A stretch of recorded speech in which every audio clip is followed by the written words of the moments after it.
Halo semua, sebelum mulai ke videonya ada satu info penting yang perlu saya sampaikan, yaitu sekarang lagi ada kompetisi video casual dari Sony yaitu Shoot Your Fun dan kamu berkesempatan untuk memenangkan Sony ZV-1. Gimana caranya? Langsung aja cek link yang ada pada kolom deskripsi di bawah, cuma sampai tanggal 20 November, jadi sebelum ketinggalan langsung aja mulai sekarang.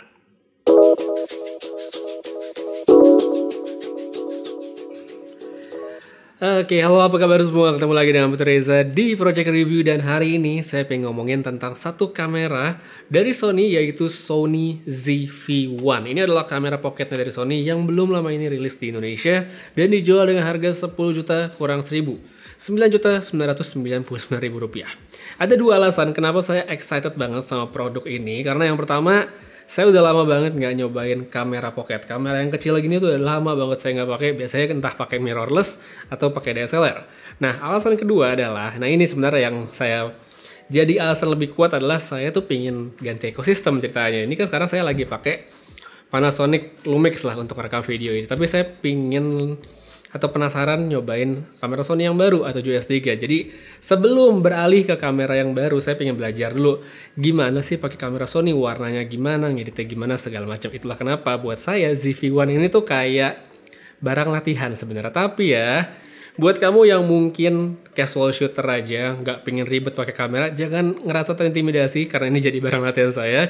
Nggak usah takut kameranya ribet, susah dipakai atau enggak, karena sebaliknya ini adalah produk yang ditujukan Sony untuk mereka yang casual shooter, yang point and shoot, pengen dapat hasil bagus. Beres, sesimpel itu. Jadi sebenarnya justru ini adalah produk yang user friendly banget. Melihat positioning produknya, Sony ZV-1 tampaknya adalah produk yang video sentris, alias lebih diarahkan untuk pemakaian bikin video dibanding ngambil foto. Tetap bisa kok ngambil foto dan hasilnya pun bagus, tapi memang fokusnya di video. Untuk kameranya ukuran compact sehingga gampang dibawa, jauh lebih kecil dan ringan dibandingkan sebuah mirrorless apalagi DSLR, tapi memang lebih tebal daripada sebuah smartphone. Intinya ini masih gampang banget dibawa, nggak sulit masuk ke tas yang kecil sekalipun, dikantongin masih bisa selama nggak pakai celana yang ngepas banget. Kalau soal ergonomis, ya namanya kamera pocket gini nggak bisa disamain dengan yang lebih besar, tapi paling nggak ada sedikit tempat untuk jari ketika megang kamera supaya lebih nyaman. Untuk materialnya, seluruh kamera ini tampaknya terbuat dari plastik mulai dari bodi hingga lensanya. Itulah kenapa bobotnya bisa jadi ringan. Tombol-tombol di kamera tergolong sederhana dan mudah dioperasikan. Di atas ini ada dua tombol besar yang dedicated, yaitu untuk shutter kamera video maupun foto yang ada slider buat geser-geser zoomnya. Di sampingnya itu ada tombol mode untuk milih setting yang diinginkan, dan ada tombol on off yang hampir nggak pernah dipakai, serta ada tombol C1. Tombol C1 ini sebenarnya adalah salah satu dari 5 tombol yang bisa di custom oleh user untuk berbagai shortcut. Tapi buat yang nggak mau ribet atau mungkin khawatir, wah takut salah setting, tenang aja karena secara default pun udah diaturin sama Sony. Paling tidak untuk beberapa fitur utama kamera, yaitu product showcase dan juga background defocus. Untuk lengkapnya ntar deh, saya bahas di tengah video.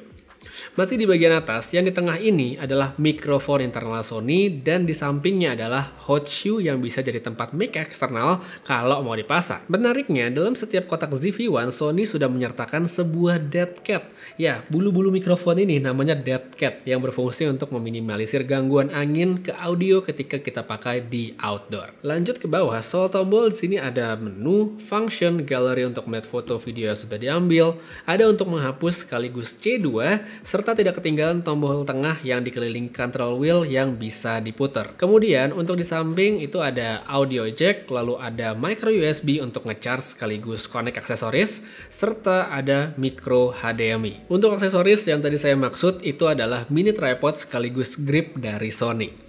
Ukurannya compact, lengkap dengan tombol-tombol penting untuk pengoperasian kamera. Pengaturan handle-nya pun fleksibel banget, sehingga untuk pemakaian landscape maupun portrait itu nggak masalah. Sekarang baru deh kita masuk ke spesifikasi kameranya. Sensornya itu 20 megapiksel dan lensanya adalah 24-70 dengan bukaan 18 sampai 28 untuk yang terendahnya. Maksudnya gimana? Jadi pada saat disetel di 24 mm, kita bisa dapat yang paling lebar yaitu f1.8, yang paling lebar, yang paling oke untuk low light. Sedangkan kalau di zoom sedikit, angka f-nya itu bakal langsung naik jadi 2.2, 24 sampai mentok di 28. Itu defaultnya. Tapi kalau misalnya mau dinaikin lagi, ya itu bisa-bisa aja karena mentoknya di f11. Biasanya butuh bukaan yang sempit begini adalah kalau lagi pengambilan foto outdoor siang hari yang terik dan butuh shutter speed yang lambat. Tapi untuk di ZV-1 sebenarnya user hampir nggak perlu lagi untuk ngecilin aperture karena sudah ada built-in ND filter. ND filter ini sendiri buat yang belum tahu adalah filter gelap yang mengatur cahaya yang masuk. Jadi misalnya ngerekam dengan setting manual di siang hari ya, ISO-nya sudah rendah tapi mau ngejaga shutter speed di angka tertentu, tinggal nyalain ND filternya dan beres deh, dapet exposure yang sesuai. Selain soal ND filter, ada satu hal lagi yang sayang banget kalau nggak dimaksimalin dari ZV-1 ini, tidak bukan layarnya ya. Jadi buat mereka yang pakai kamera Sony pasti tahu jarang banget loh Sony akhirnya bikin layar yang bisa diputar ke depan gini. Biasanya paling cuman di tilt setengah atau paling enggak di flip ke atas setengah, paling banter kayak gitu. Nah, keuntungan dari layar yang seperti ini sebenarnya banyak banget karena buat user itu jadi banyak sekali pilihan angle. Mau ngambil macam-macam angle gampang. Misalnya mau flat lay, kita tinggal angkat begini langsung bisa dapat angle tanpa kita harus susah ngelihat dari atas. Atau mau ngambil low angle, tinggal ditaruh bisa begini. Kita misalnya mau ngambil di bawah gitu ya, nggak perlu lagi kita tengkurap di aspal gitu kan, tinggal taruh begini kita bisa lihat hasilnya. Ini adalah satu poin yang berguna sekali dari kamera ini, dan tidak lupa juga karena ini adalah kamera yang kayaknya ditujukan untuk vlogging, tentu saja ini nyaman banget untuk dipakai ngambil kayak gini. Jadi buat vlogging, buat ngomong sendiri, bikin instastory, wah ini cocok banget sih kameranya.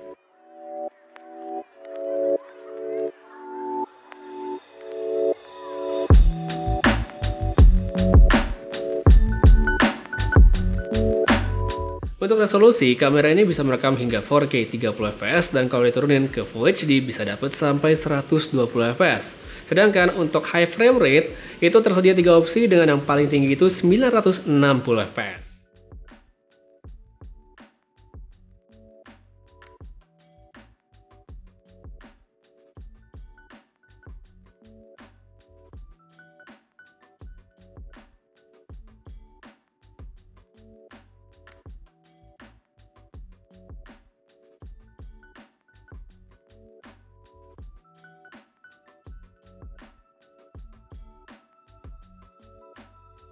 Sekarang baru deh kita ngomongin hasil dari foto dan videonya ZV-1. Seperti yang tadi udah bilang kan layarnya bisa begini, jadi cocok banget untuk pakai vlogging. Misal kayak gini, ini dia hasilnya saya rekam menggunakan Sony ZV-1. Kondisinya indoor dalam ruangan, terkontrol cahayanya kurang lebih begini hasilnya. Dan ini saya rekam dengan Intelligent Auto-nya Sony. Jadi semua setting dari ISO, white balance, dan segala macamnya, shutter speed itu diatur sama kamera. Jadi kalau kamu casual shooter yang tinggal nyalain kamera pengen shoot, kurang lebih beginilah hasilnya. Menurut saya sih kalau dilihat di layar ini oke banget. Terus satu poin juga ya, ini kan sekarang kita lagi nyobain kameranya ya. Sekarang saya coba pasang tripodnya. Ada satu fitur yang menarik banget dari ZV-1 ini, namanya adalah Product Showcase. Ya, Product Showcase ini adalah fitur dari kamera ini yang memungkinkan kameranya itu untuk fokus cepat ke produk. Jadi misalnya nih ya, saya tunjukin, saya pasang dulu tripodnya biar enak. Misalnya kamu mau bikin video apa, beauty misalnya. Biasanya kan kalau beauty tuh ngambil apa namanya, ngambil video kan diginiin nih biar fokus nih, produknya ditutupin kayak gini-gini gitu kan ya. Nah kalau pakai Product Showcase, kita tinggal arahin ke kamera begini. Habis itu taruh begini, dia langsung fokus. Kayak gini langsung ke muka, ini langsung ke produk, cepet banget fokusnya. Ini sangat berguna banget. Misalnya kamu lagi bikin ya tadi video beauty, atau misalnya kamu unboxing mau ngomongin produk gitu ya, ini adalah apa? Nah tinggal angkat ke kamera, selama di tengah frame dia bakal langsung fokus, dan fokusnya tuh cepet banget, bisa banget diandalkan. Jadi adalah satu fitur keren lagi dari ZV-1 yang sayang banget kalau nggak dimaksimalin. Oke, sekarang saya ada di luar dan ini mau nyobain tentang ND filter yang ada di Sony ZV-1. Ini adalah fitur yang keren banget. Kenapa? Karena dia bisa membantu sekali ketika kita menggunakan kamera, rekam video atau ambil foto di setting manual. Di situasi terang begini, saya di outdoor sekarang, saya menggunakan setting manual di resolusi 4K 30fps. Jadi kalau 30fps, bagusnya memang idealnya shutter speed itu 2 kalinya, yaitu 160. Ini saya 160, ISO-nya 125, tapi karena di outdoor terang dan saya pakai bukaan yang paling lebar yaitu 1.8, jadi itu overexposure kayak yang sekarang, terang banget. Nah, tapi karena dia ada ND filter, saya tinggal nyalain aja ND filternya kayak gini. Tara, jadi deh exposure langsung bagus banget, sesuai banget sama yang seharusnya. Jadi kalau kamu pakai ZV-1 sayang banget kalau nggak maksimalin fitur ND filternya. Oke, sekarang ini udah di luar nyobain pakai ZV-1 dan ini saya cabut, masih dead cat-nya belum dipasang dan situasi memang nggak terlalu windy, jadi nggak terlalu kencang, jadi semoga bisa kedengeran gimana audionya, semoga bersih ya suaranya.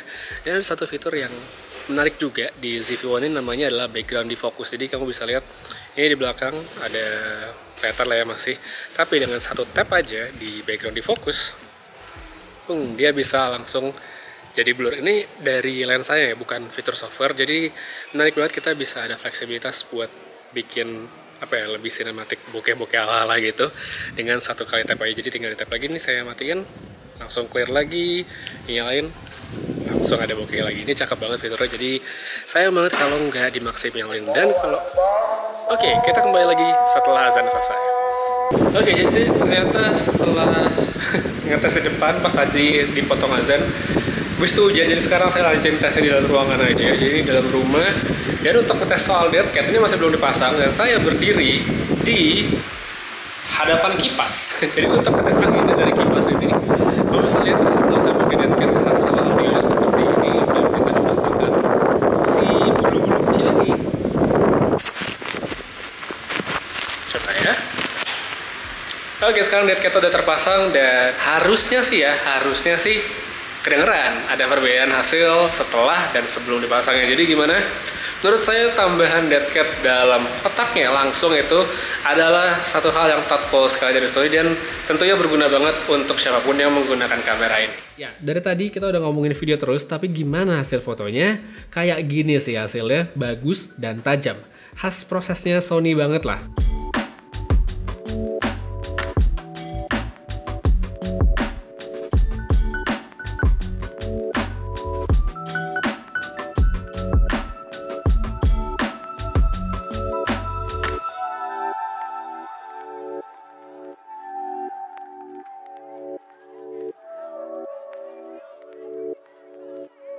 Tapi gimana kalau kita bandingin dengan kamera handphone?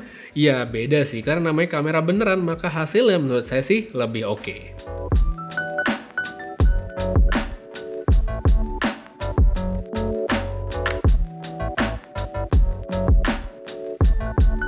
Overall, kalau udah nyobain kamera ini, menurut saya Sony ZV-1 adalah kamera pocket yang memang bisa banget diandalkan. Dan kalau melihat target marketnya sebenarnya lebih luas daripada yang dibilang Sony. Memang Sony bilangnya ini adalah kamera untuk casual user, casual shooter yang pingin gampang lah prosesnya. Jadi tinggal nyalain kamera, jepret, jadi dapat foto video yang bagus. Bisa banget, tapi sebenarnya kalau dilihat lebih jauh, ini kamera sebenarnya cocok untuk lebih banyak user.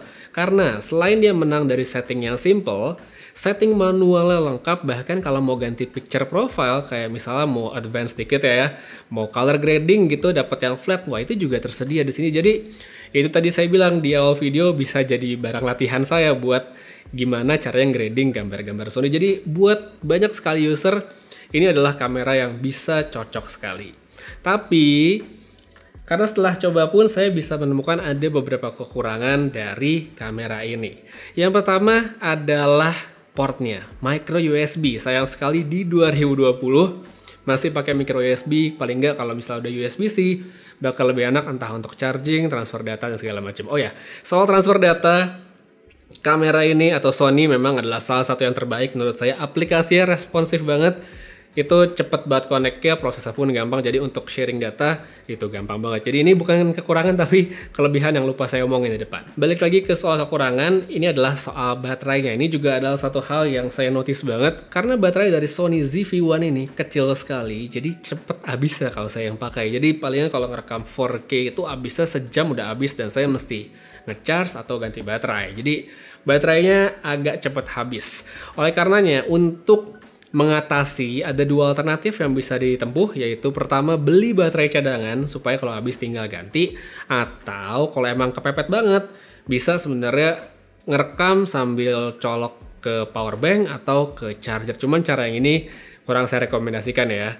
Tapi balik lagi ke soal tadi ganti baterai, ini juga jadi satu poin yang aneh menurut saya, di mana tempat baterainya ini di bawah overlap sama colokan buat tripod atau mounting ya. Jadi kalau misalnya baterainya habis nih, saya misalnya lagi rekaman nih pakai ZV-1, baterainya habis, saya kalau mau ganti baterai harus lepas kameranya dulu dari tripod, baru bisa buka tempat baterainya. Jadi ini agak aneh menurut saya mekanismenya, desainnya, tapi di luar kekurangan yang tadi udah saya bilang, kamera ini recommended banget. Jadi kalau kamu ngerasa sedang mencari kamera yang tidak terlalu mahal, tapi hasilnya bisa lebih bagus dari kamera handphone, ini adalah alternatif yang sayang banget untuk dilewatkan karena kameranya oke banget. Jadi buat yang tertarik, langsung aja cek link yang ada pada kolom deskripsi di bawah.